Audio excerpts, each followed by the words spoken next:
This video explores the ways that we do calculations with mass percents, volume percents, and mass volume percents. These are particular ways that we deal with concentration. Another video on molarity is another exploration of concentrations that are often used in chemistry. You can check that one out if you're looking for molarity. In order to do well with these concepts, you'll want to have a good solid understanding of unit conversions, what solute, solvent, and solutions are, and I would say significant figures will come into play here as well. First off, one thing to remember is you actually already have a pretty good understanding probably of percents. And we're going to ignore chemical percents here for a minute and just talk about when we maybe have a political election and we talk about, oh, this candidate won by 51%.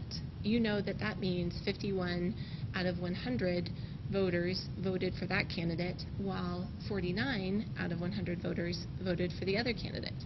Now, generally, we don't have 100 voters just standing around that will do what we want them to do. We have enormous amounts of people voting, and so we use percentages as a way to express that. But we always want to come back to the idea that percentages are per 100 parts, because that will be kind of key here to helping make these problems much easier. In chemistry, when we're talking about concentration, we're usually interested in the concentration of the solute. And so percentages will be the amount of solute divided by the total, which would be the solution, and then multiplied by 100%. Mass percent, volume percent, and mass volume percent are all different types of concentrations that we'll run into. And what's nice about these is they tell you in the label what the solute and the solution units need to be. So mass percent is asking really for mass of solute and mass of solution. It could be any units, any mass units, as long as they're the same type. Volume percent is similar in that we're now looking for volume of solute and volume of solution. And then mass volume percent is the one that you need to be aware of, where we have a specific unit to pay attention to. You must be in grams of solute and milliliters of solution when you're working with mass volume percents. The thing about mass percents and volume percents and mass volume percents is we can treat them all pretty similarly. They're all some amount of solute over 100 amount of solution. So let's take 10 mass percent and consider it as a picture. So we know that if we had some amount of solution and it was 10%, and in this case we're doing a mass percent, then we would know that if the total solution was 100 grams of solution, and the reason I chose grams is just because it's a type of mass unit, we would know that if we had 100 grams of solution, that 10 of those grams would be solute. That's what 10% tells us in this context. And then we would also know something else. We would know that the rest of the solution is water, because these are aqueous solutions, and we would know how much that is. We would know that there were 90 grams of water.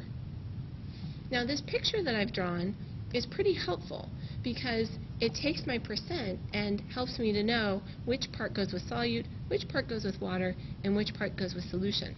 And so I will often draw these to help you understand how to solve the problem. One thing I would say before I get started here on our first example is that there are several different ways to solve these types of problems. And if you are super comfortable with percentages or ratios, you may find that those are an easy way for you to arrive at the correct answer. My experience with introductory chemistry students is that we are not homogeneous. Different people walk in with different ability levels and comfort levels with percentages. And so I'm going to treat these types of problems as dimensional analysis problems, because I know every single one of you can do a dimensional analysis problem because you've been doing it for a couple of weeks with me, and so I'm pretty confident in your skill there. Okay, so I'm going to look at this example. I want to know the mass in grams of potassium hydroxide present in a 5.95 mass volume solution, which contains 350.0 liters of solution. So here's the first issue that arises with these problems. There's a lot of information just in that sentence. And it's key to being able to solve the problem to understand which part goes with what. So the questions you'll want to be asking yourselves as you look at these problems is, am I given information about the solute? Am I given information about the solvent? Or am I given information about the solution? Well, this asks, oops, making things ding. This question asks me for the mass in grams of KOH. Now, solvent will always be water. Unless the problem specifies that the solvent is something other than water, it is always water. So that means anything that's listed that's not water is going to be the solute. And this question is asking me for the mass in grams of KOH. So I'm going to have to find this. That's what I want to find. And then it tells me that I am given a 5.95 mass volume percent solution. I'm going to ignore that here for just a second and go on, and it tells me I have 350.0 liters of solution. So I have 350.0 liters of solution. It doesn't tell me anything about water, and it doesn't ask me to find anything about water, so I know that I'm not really interested in water for this problem. What I'm interested in is turning that solution into solute.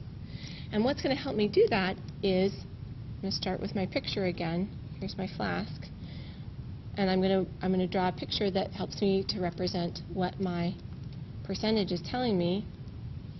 The 5.95 is telling me my grams of solute. Whew, that red is not real clear. That's my solute.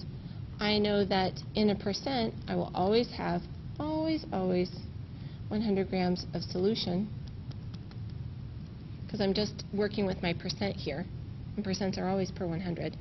And the remaining part of that 100 grams is going to be the water.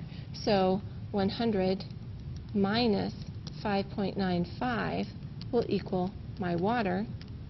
And in this case, that is, oh, I didn't actually do the calculation. Let me think here for a moment. That's me I'm just going to have to get my calculator. Hold on. 100 minus 5.95 gives me 94.05. It's a good thing. 94.05 grams of water.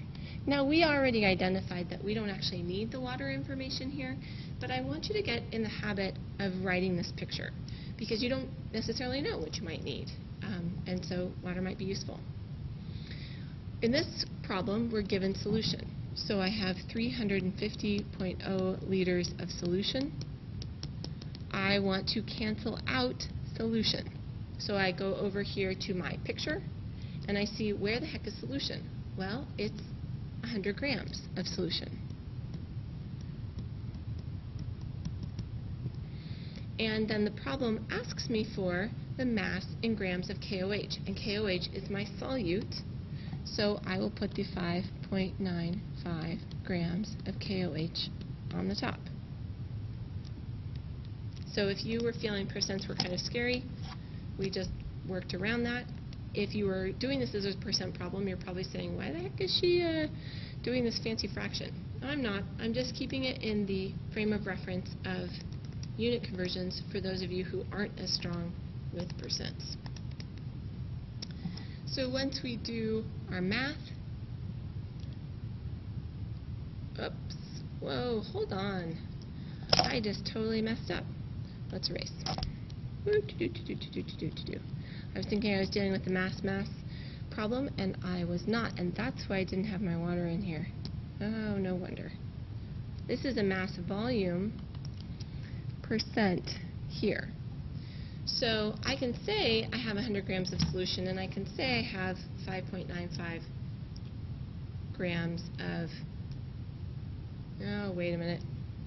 I can't say I have 100 grams of solution. Whew, how embarrassing. I can say I have 100 milliliters of solution. Whew, took care of that. Now, that causes me some problems here in my unit conversion because I'm in liters. So I'm going to get rid of liters and go to milliliters. And then I still need to go to solute, and I still need to get rid of solution. So 100 milliliters of solution and 5.95 grams of solute. And once I plug everything into my calculator, I end up with a pretty big number, which makes sense given that I started with such a large amount. So I get 2,800 grams of KOH. That's my answer. Let's do another one. I have a 39 mass percent solution of KCl, and it contains 72 grams of water. How many grams of solution are present? So, I'm given 72 grams of water. That's going to be important. And I'm asked to solve 4 grams of solution. I'm going to draw my picture. 100. Check my mass percent carefully. Yes, it is mass percent, so I can do grams of solution here. And then look at my solute, which is just going to be this number, 39 grams solute. It's the small part of the solution. And the remainder should be water, which would be 61 grams, because 100 minus 39 is 61. So that's the rest of my solution, and it's water. I'm starting with 72 grams of water. And I want to think about this problem as I'm just turning grams of water into grams of solution. And I can consult my picture up here and see, what do I have for water? Well, I have 61 grams of water for every 100 grams of solution. And I'm just pulling this right here and this, whoops, and this right here, and ratioing them together. And then I plug that information into my calculator, and I get 120 grams of solution.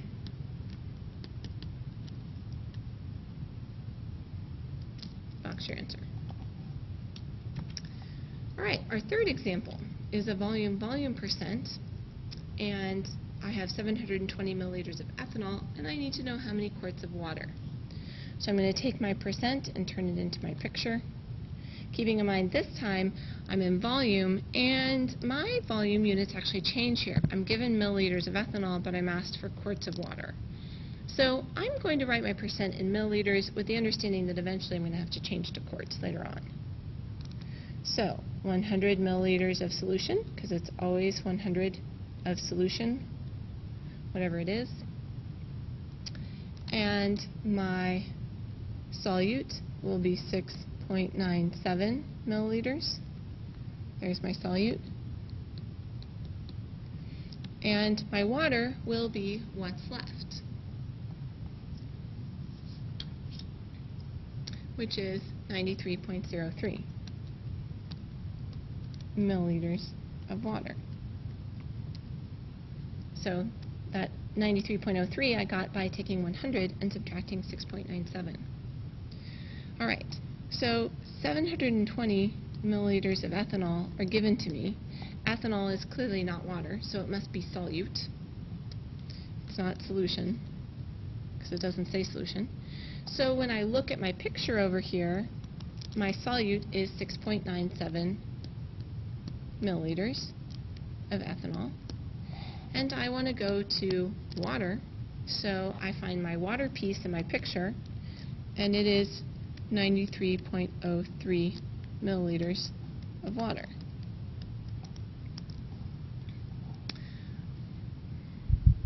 I could stop at this point. That would leave me in milliliters. I need to go to quarts of water. I'm in water at this point, which is good news. I'm going to get out of milliliters, go to liters, and then use my conversion of liters to quarts, 0.946 liters to 1 quart, to change to quarts. And when I do all of that, I end up with 1.0 times 10 to the first quarts. And I had to write it in scientific notation because I had a 10 as my answer, but I needed it to have two significant figures because 720 had two sig figs. Fox, your answer?